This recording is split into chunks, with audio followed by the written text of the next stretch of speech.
Glândulas submandibulares. Para que servem? As glândulas submaxilares são glândulas salivares localizadas abaixo do assoalho da boca. Embora sejam mais desconhecidas do que as glândulas parótidas, elas cumprem as funções necessárias ligadas à produção de saliva. Falaremos mais sobre elas a seguir. As glândulas submandibulares também podem ser chamadas de glândulas submaxilares. Elas recebem esse nome devido à sua localização anatômica no crânio, abaixo do assoalho da boca. Elas fazem parte do conjunto das principais glândulas salivares, que são compostas pelas glândulas submaxilares, parótidas e sublinguais. Há uma glândula parótida em cada bochecha, próxima às orelhas. As sublinguais estão distribuídas sob a língua. O peso das glândulas submaxilares é pequeno, não superior a 15 gramas cada. Embriologicamente, é uma das primeiras a aparecer no feto durante a gravidez. Obviamente, sua principal função é a formação de saliva. Anatomia das glândulas submandibulares. As glândulas submaxilares são constituídas por tecido conjuntivo e tecido glandular. O glandular tem duas formas, seroso e mucoso. O tecido conjuntivo são as fibras que sustentam a estrutura.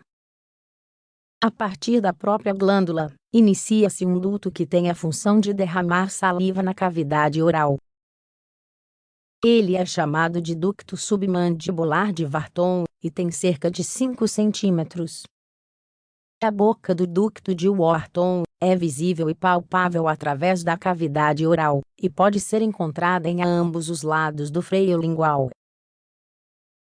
Às vezes, para descobrir se o canal está bloqueado ou não, o dentista pode estimular as glândulas e verificar essa abertura oral para confirmar a expulsão da saliva. Os nervos que chegam às glândulas para comandar a produção de saliva são lingual e alguns faciais. É uma área fortemente irrigada por artérias e veias, como toda a boca. As funções da saliva. Se nos perguntarmos para que servem as glândulas submandibulares, a resposta óbvia seria para a produção de saliva. Como parte do sistema salivar, aí está a sua importância.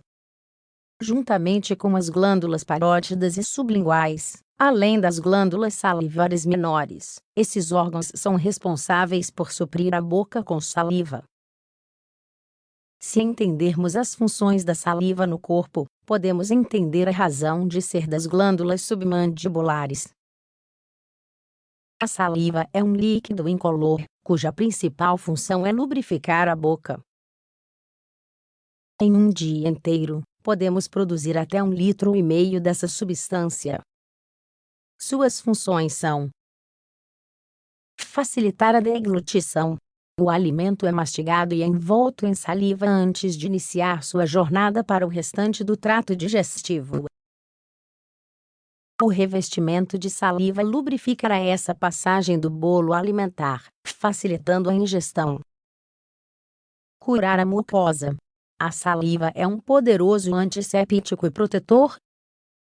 Contém substâncias que previnem infecções e estimulam a cicatrização se houver uma ferida dentro da boca. Regular a acidez do ambiente oral. Os alimentos que ingerimos podem ser ácidos ou básicos.